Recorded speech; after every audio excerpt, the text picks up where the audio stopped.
So we're going to make a quick start as we've got a lot to cover, but I do have a question for the audience up front. Before I get to it, I just wanted you to take a look at the slide up on screen.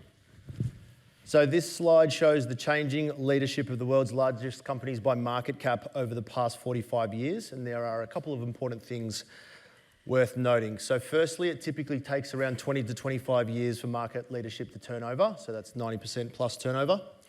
Only two companies have survived from one wave to the next. You'll see them highlighted there, Shell and Microsoft. And it was interesting to hear Victor talk earlier about Microsoft in the 2000s, and no one thought that would be the company that it became. And Cisco, Nokia, and IBM, which he did mention, that everyone was talking about, are up on that screen, you will see as well. So whilst it's hard to fathom, history shows that the likes of Nvidia, Apple, Google, Amazon probably won't be the largest cap companies in 20 years' time, perhaps even less. And again, if we follow what Victor said, it might be within 12 to 18 months that some of those magnificent seven won't be so magnificent, I think were his words. And please just make a mental note of Intel and Nokia. They'll be relevant a little bit later on. So now that you've seen that, I'll get you to answer, please, the following question. If we get the poll question up on the screen, please. Whilst you are voting on the poll question, I'll just remind you that the title of today's session is 10 years from now, these are the companies that you'll wish you've owned. And whilst we were just looking at the largest cap stocks throughout history as a bit of a thought experiment, really the question that we want to answer today is what will separate the winners from the losers, who will the leaders be, and more importantly, how can we identify them? So joining me on the hunt, Josh, Dave, and Qiao. We're going to get straight into it, and I want to take you inside the war rooms of my respective guests. I want to get some insight as to what they're wrestling with right now. So Qiao, ladies first, what is dominating the conversation at Munro? Well, first of all, thank you for having me here. So great to be here with all of you. You know, I hate to be predictable, but we talk a lot about artificial intelligence, which is AI, in the Munro War Room. And you know, the reason really is over the past 2 years, we talk about AI in the sense of making the AI, training the AI. We talk about chips, we talk about power, we talk about how to make AI basically happen. What we're talking about now is what is AI going to change? And we're seeing AI changing healthcare profoundly, from diagnostic to therapy discovery to patient care to billing to expenses. We're seeing AI changing defense profoundly. So a lot of these really large trillion-dollar markets are really getting either disrupted or accelerated one way or another by the AI. We see lots of winners emerging. We also see a lot of losers emerging. So those will be some of the bigger picture topics we talk about. We could talk about AI for this entire session, but we won't. Josh, quick thought on AI and how Janice Henderson is thinking about it. Yeah, first, thank you for having me as well. Pleasure to be here. Yeah, I think the way we sort of treat a broad topic like AI, I mean, AI is not a thing. It's not the next snazzy app. It is a change in the very fabric and architecture of our software stack globally. And so when we have discussions around AI, of course, it's right now we've been focused on pick and shovel providers. We understand that, Broadcom, Nvidia, what have you. But I think the analog that I would point you to would be the 99 to 01 period where there were a small handful of stocks that you saw on television every single day. And if you just watched that, you'd think there were 6 or 7 stocks in the entire market. And what ultimately ended up happening is that really only, I mean, you pointed out Microsoft. Other than that, there's not a lot of those names that are top of mind anymore. Yet the internet itself, right, what we were all sort of charging toward, ended up being, orders of magnitude more important, more impactful, more pervasive than anyone could have thought in the late 90s. And so I think that that's the right mental model, at least at this point, for AI. And so when we talk about AI, it's not just, is it Nvidia versus AMD? It's who can win in the insurance business? How's it going to change restaurants? How's it going to change content creation and so forth? So it's a very broad, pervasive discussion because I think that AI will prove to be that important. Yeah. Dave, I'll come to you now. What's the big theme that you're focusing on at Plato at the moment? Sure. Like when I saw thank you very much for having Plato on the panel. When I saw the subject for this theme, I thought it's a stitch up. 10 years, it's tricky and So I started to think about things, and it reminded me of an old Jeff Bezos talk that I'd heard, where he says, if you want to predict what the world's going to look like in 10 years, the natural choice is always think, oh, what's changing? What are the big dynamics? But he actually turned everything on its head. He said, okay, actually, predicting, technological advances, pharmaceutical advances is so challenging by definition. It's blue sky. Instead, what are the things that aren't going to change? And for him, in the case of Amazon, it's obviously, in 10 years' time, it's impossible to imagine a world where people won't want cheap goods, quick delivery, and massive range.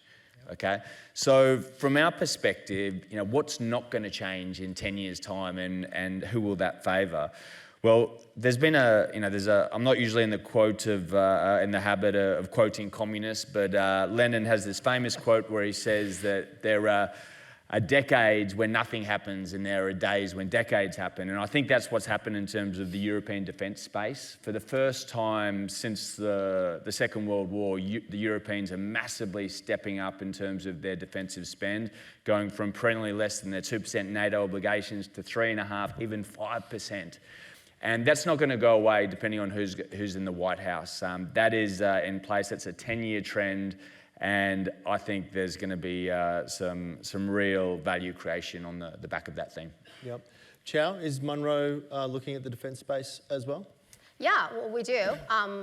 We like the broader theme of defense budgets going up, but what even excites us more is also the nature of warfare is really changing. Yep. You really go from very long, very expensive legacy programs to more agile, more tech-savvy defense companies, and we end up finding all these little component equipment companies that supply sensors, supply tactical computing equipment, and that supply nuclear propulsion for Navy ships, and all these companies are definitely seeing their earnings grow in a structural way. Yep.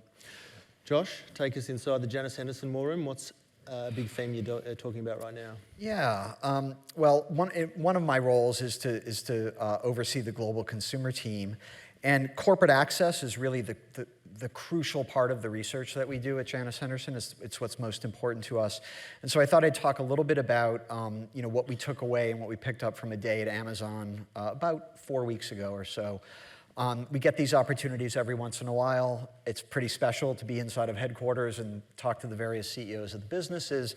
And so what we've been thinking about, obviously, is AI, and how does that change product search, right? Amazon's got a lot of advantages, but if we dream about like the blue links at Google going away, how does that impact Amazon? Amazon gets most of its traffic directly, but still.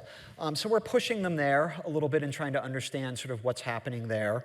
The main takeaway for me on Amazon was, so this is really interesting, and I think the US audience might understand this, but Aussies maybe not quite as much. So Amazon has really become dominated by the cloud story, right? AWS. It's a global oligopoly, it's a wonderful business, it's high margin, all good.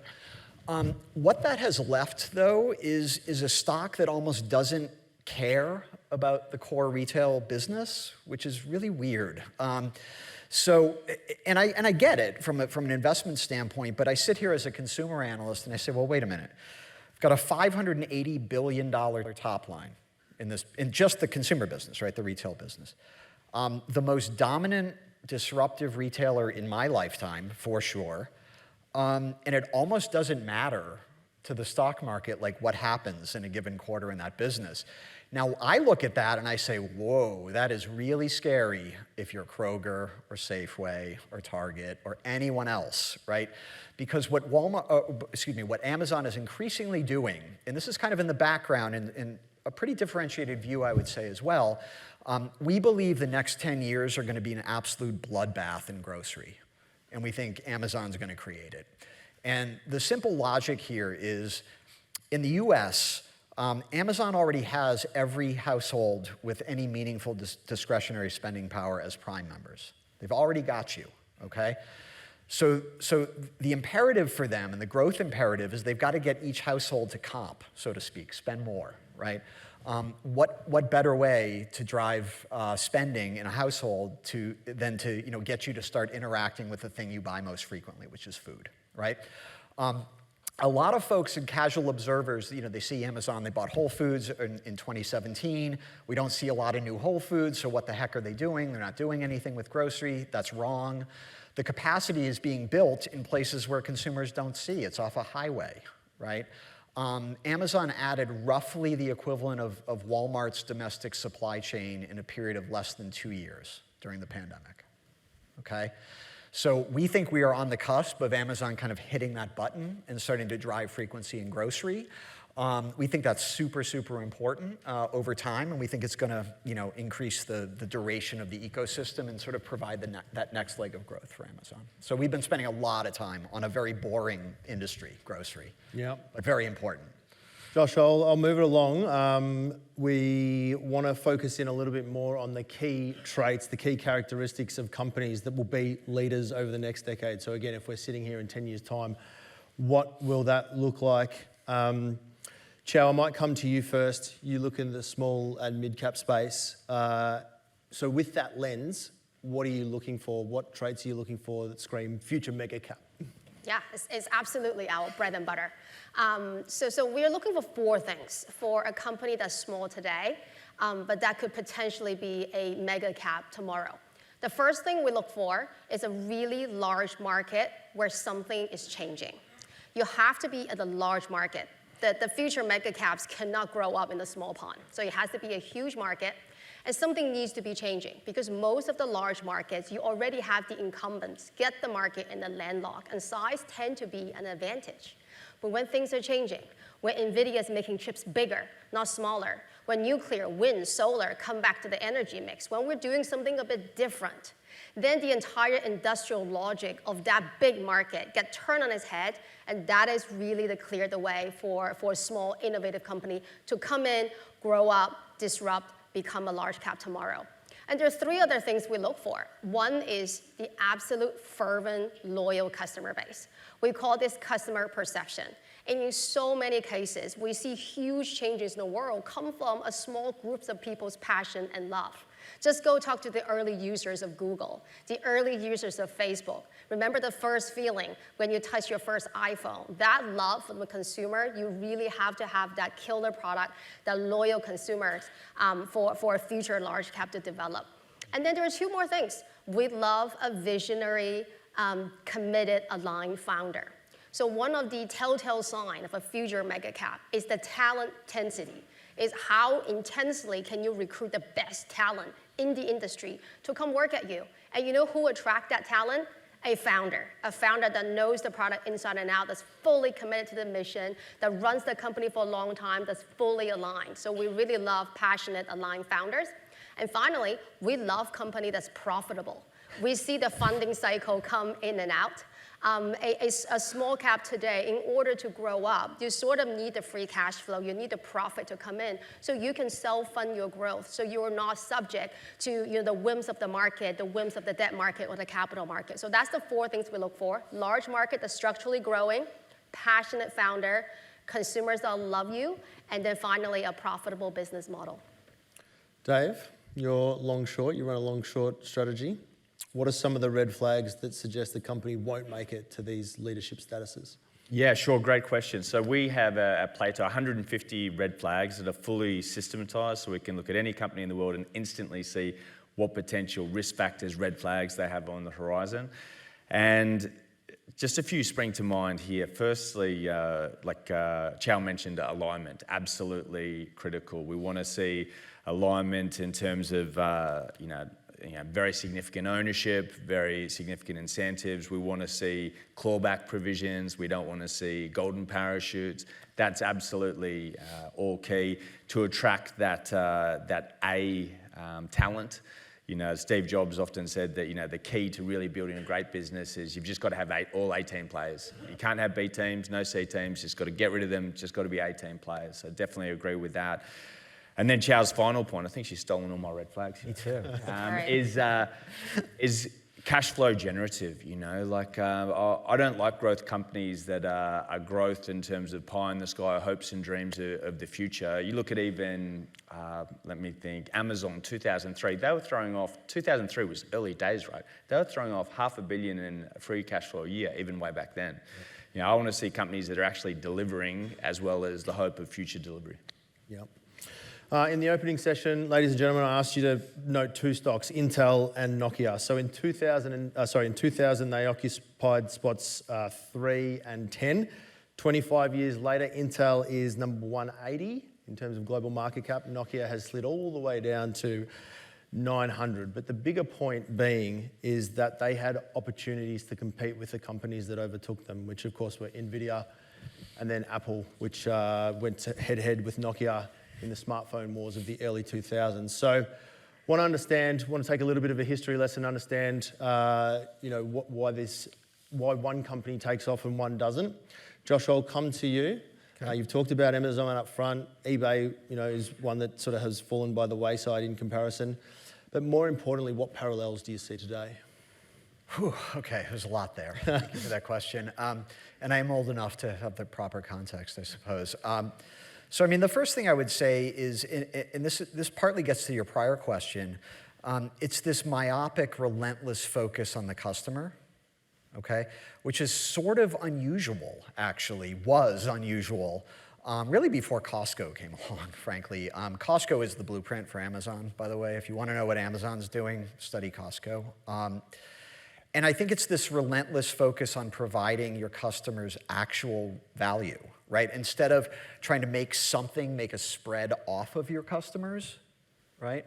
Try to deliver them value, make less per unit transaction, and get big that way, right?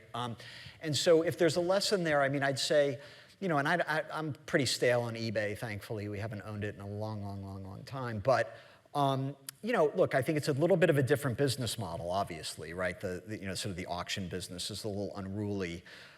Whereas Amazon, was very, very focused from day one. It's about selection, price, speed, right? Those are the three things that people care about. And it's funny, I think what's happening now in grocery, I'll turn it back to grocery very quickly, but it's all about knocking down the pillars of traditional retail, right? So a brick and mortar retailer, used to win on selection, right? A Walmart Supercenter has 130,000 SKUs. That's a lot of stuff in one place. They would generally win on price. You couldn't really compare price necessarily, right? And they would absolutely win on proximity and convenience. Well, I think e-commerce is taking care of the first two, selection and price, right? There's an endless aisle. Transparency is everywhere now, right, about price. But I think the final stage, the next stage of e-commerce is going to be attacking that proximity stool by getting closer to customers. And that's exactly what's happening, both in general merchandise e-commerce, right, and in grocery. And so, look, I think it all begins and ends with a focus on the consumer. And so many business models I see just weren't built that way. Look at a department store. That's not built for customers. It's built to make a spread off of customers to pay for the escalators and the people behind the counter and so forth, right? So I think the future is very much aligned toward that. Yeah. Qiao, another pair worth looking at, Nvidia versus Intel. It's a great case study. One's become a $4 trillion company. The other is stagnated and is worth half what it used to be worth. What's the biggest single lesson? Well, if you just remember the 4 things I talk about, let's just run them through really quickly, run the pair through. I think the one thing that probably is in common is they're all in the structurally growing market. The market opportunity was growing. The need for faster, more compute was there. So I think that was probably addressable by both. But then everything break down. So let's look at profit. Nvidia is wildly profitable. Not only Nvidia is profitable, Nvidia's customers are profitable, which is something Cisco's of the world never had. Intel has become very unprofitable very quickly, especially with the attachment of the foundry business. Let's think about customer perception. We have spoken to, of course, now the hyperscalers, the cloud operators all love NVIDIA chips, but the true love for the NVIDIA chips actually coming from the gamers. If you speak to some of the hardcore computer gamers, and when they first put in the NVIDIA chips in the computer and finally play the games of their dreams, that love is palpable. I don't think I've ever spoken to someone that loved the Intel chip in my computer that much. But the biggest difference is 2 words, Jensen Huang. NVIDIA is led by its visionary founder, Jensen, who's had the same mission from 30 years ago, which is to make compute faster, cheaper, more energy efficient. Intel's mission has gone all over the place, gone through different gyrations and combinations of management teams, and having that visionary founder means NVIDIA for 30 years has did the systematic brain drain of the entire semiconductor and graphic design industry. The best designer on hardware, software, where do they want to go work for? They want to go work for Jensen Huang at NVIDIA. And that's why NVIDIA is iterating product after product and just win the hearts and minds of its consumers. So I would say only one thing in common, every 3 other aspects NVIDIA clearly won. Thank you. We'll move through this next section relatively quickly, but we do have to touch on valuation. And Dave, I want to come to you because it's one thing to identify these companies, but then you've got to make sure you're paying the right price for them. So where do investors most often destroy value in that process? I think it's focusing on narratives and enticing narratives rather than the hard numbers. I'll give you like a very quick example. If you 25 years ago, you followed a very simple investment strategy, and all you did is at the January 1st each year, invest in the companies with the highest growth expectations from sell side, from guidance. 25 years later, you've got virtually no money left, right? There's a type of growth, that's the type of growth that we naturally gravitate to. It's the exciting stories, around the campfire. But the type of growth that is really valuable and underappreciated by markets is companies who have a consistent track record of growing free cash flow organically, not by acquisition, not by financial engineering, not pie in the sky, humanoid robots that may or may not happen. That's really the focus of the growth we look at. All right, we're going to talk some stocks now. We've talked enough theory, enough history lessons. I've asked each of the guests to bring along 2 stocks. The first segment we'll look at is essentially the next Nvidia, or close there too. What's going to be one of the best performers 10 years from now? I wasn't told that. Easy. No, a future leader. But Josh, I'll come to you first. What have you got for us? Yeah, so I live in the large cap world, so sort of 20 billion and up US market cap. So I tried to reframe the question a bit and think about like what 100 billion-ish market cap stock could be the next trillion plus, right? So not something you can invest in today, something that's large cap and very liquid today. And so I chose Spotify, pretty popular stock, pretty popular company, I get it. But Spotify to us is now fully and completely demonstrating signals and signs of like a long-term winning aggregator in much the same way that Amazon did for us many years ago.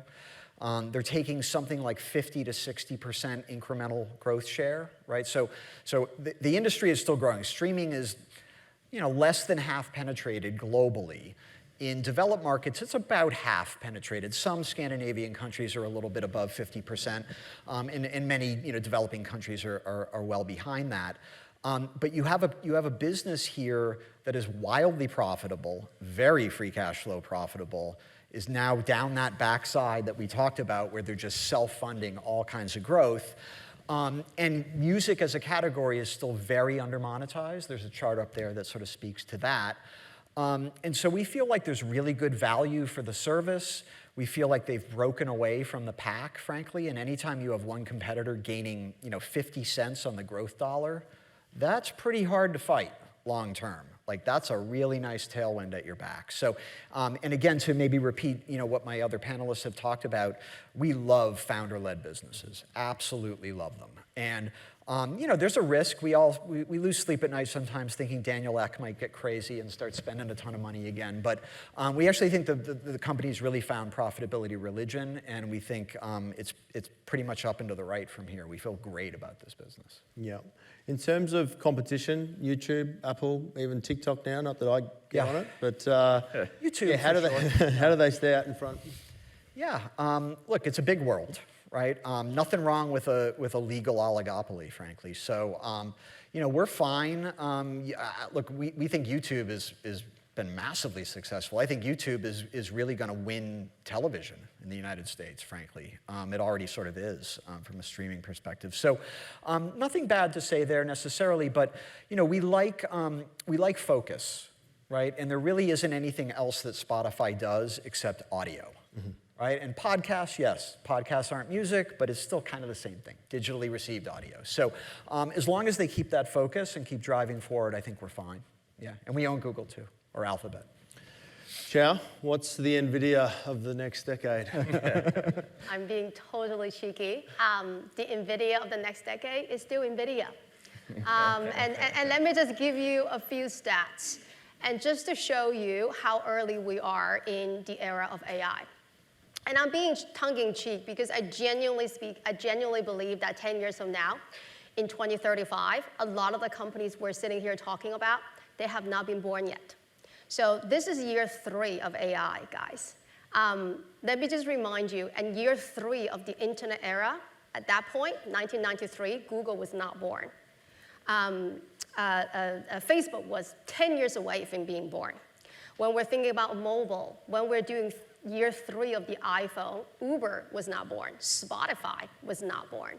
So I'm a genuine belief that 10 years from now, there was all these slew of companies dominating the top 10 charts that have not been born today.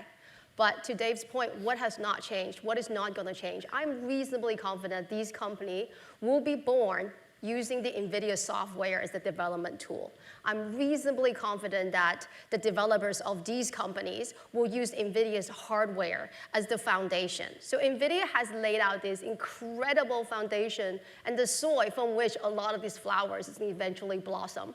At year 3 of a 15 to 20 year cycle, which is how long PC, mainframe, mobile era lasted, it is way too early to call it the NVIDIA of the next decade. This decade is going to be the NVIDIA decade. And the last thing I would say, talk about valuation, with all that growth ahead, you're not even paying that much for it. There's a clear line of sight just from what they've had in the backlog to get to $10 of earnings, and the stock is $168. So for those mathematical wizards, that is less than 17 times price to earnings for one of the best growers in large and small cap. Qiao, right now, somewhere in the world, someone is smashing those NVIDIA chips apart, trying to recreate them, rebuild them, do it better, faster, stronger, all of those things. Yeah. How do they stay out in front? How NVIDIA stay up front will be, if I give everybody an analogy, will be that you're trying to race against Usain Bolt, and he's already like a kilometer ahead of you. And then, let's run against him. And I'm being really funny, but really this is true. So NVIDIA is on a 1-year cadence. No one in the semiconductor hardware industry was ever on a 1-year cadence. It takes about 3 to 5 years to design the chip, get the ecosystem to buy in, tape it out, get TSMC to make it, eventually test it. It's a very lengthy process, and NVIDIA now come up with a new chip every single year. So when people are still trying to catch up with a Hopper chip, NVIDIA is now scale deploying Blackwell. When you finally catch up with Blackwell a few years from now, it's already doing Rubin. So every year, there is an NVIDIA chip coming out. So for the industry that's trying to compete with NVIDIA, that genuinely feels like someone is already miles ahead of you and still running faster than you. And that's why it's so hard to catch them. Fair enough. Dave, what have you got for us? What's a leader of tomorrow? Yeah, so just reverting to that theme that I mentioned earlier, the best way to predict the future is to look for the constants, the things that aren't going to change, remain the same. So really in the European defense space, that company is Rheinmetall. So they're a company that they've been around since 1800s, so a little bit older than the Nvidias of this world. But they are a company that are the bedrock of Europe's land defense system. So in terms of ammunition, tanks, air defense, it's really all about Rheinmetall. And if you think about the company, the visibility is there. You've got a backlog. The backlog, since I actually did this slide, it says 40 billion. It's actually 55 billion now. So there's such incredible visibility on that. Through the EU directives that they were producing 250,000 shells approximately of artillery a year. Now they're pushing that up to 2 million per year. So that there's just if you look at Europe's defences, just to give you a bit of context, the European defensive industry, it's about a third to maybe 40% the size of the US. And yet the population of Europe is 540 million versus the US at what, 340 sort of thing.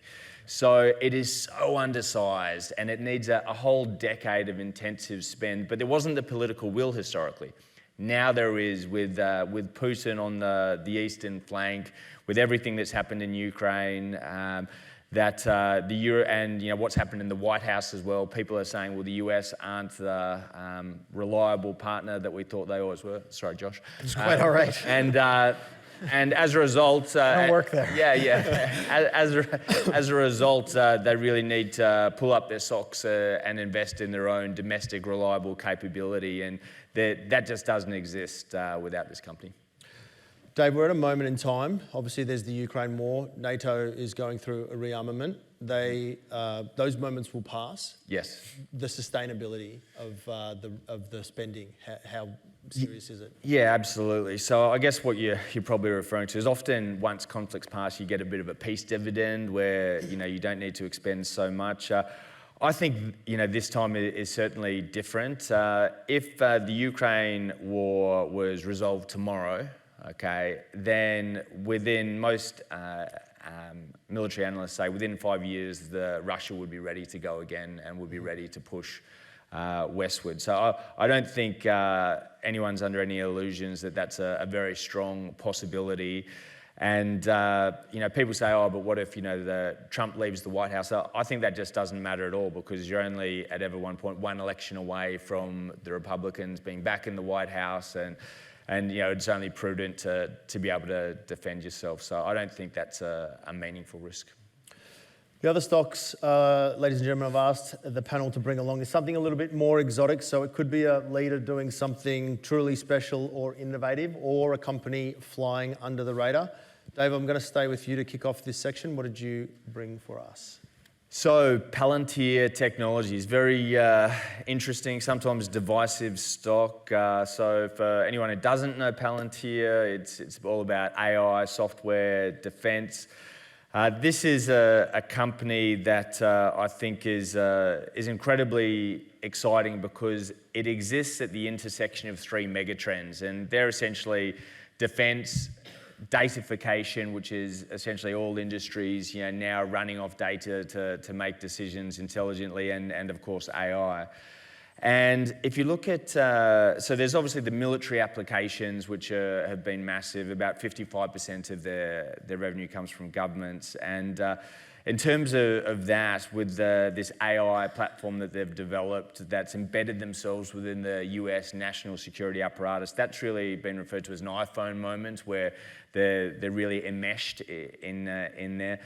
From a non-defense capability, just to give you an idea of the capability that Palantir have. I lived in the UK 15 years, and if any of you have lived in the UK, you know that the National Health Service, the NHS, it's certainly not without its challenges. So, an example, they around 2002 they started the world's biggest civilian IT project, okay, and it was to essentially produce electronic health records across the entire UK. Not rocket science, right?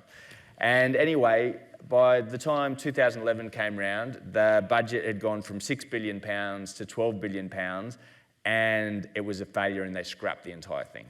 Okay, so Palantir come in. Fast forward to 2020. Palantir come in, and COVID had just hit, and the UK health service is in disarray. There's no coordination. It's this mismatch of systems that are incompatible, that can't talk to each other. So they've just got no understanding what's required when, and they've got the PPE, the ventilators, the oxygen, later on the vaccines, no ability to allocate that in an optimized fashion. Enter Palantir. Palantir came into this archaic, siloed system, and within a matter of weeks, if you can believe it, they had plugged into these disparate data streams to produce actionable information and allocate all of these finite, precious resources in a very intelligent fashion, very likely saving tens of thousands of lives. So, these are real companies that, again, back to the red flags they look for. Are they generating lots of free cash flow, absolutely, even at this very early stage of the business. Yep, sounds like an exciting one. Josh, what have you got for us in the more exotic space? Yeah, so I wanted to choose something that's maybe a little bit off the radar. So I want to talk a little bit about Progressive Insurance. This is auto insurance, about a $75 billion company. Nothing really gets me more excited than like a really boring business that's just phenomenal, right? I talk about bug killing all the time, like Rollins, which is Orkin. It's they kill bugs. Bugs don't care about the cloud. Don't care, right? They're not going to be disintermediated. So auto insurance. So this is a good example of the type of business that we do like to invest in. And we've talked about the power of compound growth. Humans love straight lines. We don't do so well with curved lines. And like this is a great example of like, they're not going to have a year when earnings are up 100% necessarily, or revenues, accelerating in a nonlinear fashion. But if you can compound free cash flow at 8, 10, 12% a year after year, in a business like insurance, you start to develop a real flywheel. And so the heart of Progressive is really about IT. And about taking a business, which is insurance underwriting, that really used to be, frankly, a little like, the show Mad Men? Like, it's very relationship-driven, and it wasn't as quantitative as it needed to be. And you had actuaries and so forth doing the simple math, but a lot of times, like, underwriting performance was just all over the place. That was actually the genesis of why Berkshire Hathaway's become so big. But regardless, Progressive underwrites better, uses data better, and then plows that back in, and right, so it's this virtuous circle and a virtuous flywheel. And as we think about AI, this is just a great example of like the kinds of conversations we're having internally now, which is like which business models could benefit from AI, number one, but number two, more importantly, where the leadership has the culture of the company postured to take advantage of AI. Okay, because a lot of companies, they look at something like AI as a threat. Right? I don't want to change my workflow. Like this is a mess. I don't want to do this. Whereas like a company like Progressive, they've been a disruptor, right? That's the ethos and the culture of the company. And so they tend to see new technologies as an opportunity to drive share. And if you think about like an auto accident, what can you do with AI? Wow. I mean, there's more cameras on every vehicle than there used to be. There's cameras on every street corner. When you send out an insurance adjuster, you can use better technology for with camera technology and so forth to try to understand what actually happened in the accident and so forth. So again, pretty low tech, frankly, pretty boring business. But boring businesses, man, get rich slow schemes. I love them. I love them. Qiao, bring us home. What's something that's a little bit more exotic that you're looking at? Yeah, it's definitely not boring. So just follow on some of the conversations. So we talk about AI, we talk about compute getting really, really fast. So one of the things that's changed was how AI uses chips versus a normal cloud compute uses chips is when we think about networking of how these things are computing or connecting to each other, these chips used to be a standalone in a computer or in a PC connected with some of the Ethernet wires that we all see. We all have that at home. Just connect a single PC to the network. It's not interesting. Has been zero innovation for a long time. But now, what the AI chips are doing is they are connecting multiple chips. Right now, the record is 72 chips in one rack, and the rack will be taller than me. And all 72 chips have to be connected to all the other 71, and they have connectivity so tight that they will act as if this is one chip. They share memory resources, they do all the compute, they break up the tasks in between them, but the key is they connect to each other. And I use this cheeky word, I say, it's one rack that rule them all. It's really 72 chips in one big rack act like they're one chip. Now, the demand for connectivity and networking in between those chips is entirely different from the Ethernet cable you're thinking. Now the chips need to be a lot tighter. This connection needs to be very, very fast. Huge volume of data needs to go up and down, back and forth. And then they can't turn into a fireball, so they have to actually be cooled in a certain way. So Astera Labs was founded less than 10 years ago to specifically do this. This is a Ethernet connectivity company that does not make any Ethernet cables. It makes chips that help the other AI chips connect with each other. And then as the chip went from, used to be single chip, now 72 chips, soon next year it's going to be 144 chips. And then the number of chips connecting in this rack is just going to grow exponentially. You could see the market opportunity for Astera Lab sort of grow exponentially as well. Mathematically, this company... Sorry, there's 2 minutes to go, and I don't want to rob the audience of the opportunity to ask some questions. I'm so sorry, but That's all good. we better get to it. So if we get the Slido up on screen, please ask Qiao for the rest of that pitch. I'm so sorry to cut her off, but as I said, I wanted to give everyone the opportunity to ask some questions. So audience questions, that's the poll from earlier. Looks like everyone thinks that things are going to happen a lot faster, but were there any questions from the audience? Here we go. Can fund managers really position for these big long-term shifts when they're judged on a month-to-month or annual basis by the market? Anyone want to dive into that? Good start. I can jump on that perhaps. Our approach is a little bit different than most. Like the traditional fund manager approach is quite concentrated portfolios, and in that case, it can be pretty challenging, right, to take long-term views, especially in technology space that's not the sort of picks and shovels side. We are really diversified. Okay, so we have hundreds of thematics, hundreds of positions in our portfolio. So if one doesn't pan out, it really isn't a big deal for us. There's a great Roger Federer video on at the moment saying he only got 54% of his stock picks right over his of his tennis shots. Right. One over his, probably better than me. And anyway, the stock picking is a bit the same. If you get 55% right, you're actually doing quite well. But if you're very diversified, that's the way to do it. Yeah. Qiao, I'll finish with you because I rudely cut you off. What's the risk of an Nvidia market correction given that its biggest customers are companies building data centers, a business model with debatable ROI? I think that debate is over. So if you actually speak to the cloud computing company, if you speak to the hyperscalers, if you speak to the neo clouds, like the CoreWeaves or Nebius of the world that do nothing but building these massive AI data centers, they would actually prove it to you mathematically. The return on capital is north of 30%. So yes, you get cut off a really awesome opportunity to hear about Astera Labs, but it's really things like this that really prove the incremental spend on AI, especially on networking, is really high. Yeah. Ladies and gentlemen, please join me in thanking Josh, Dave, and Qiao.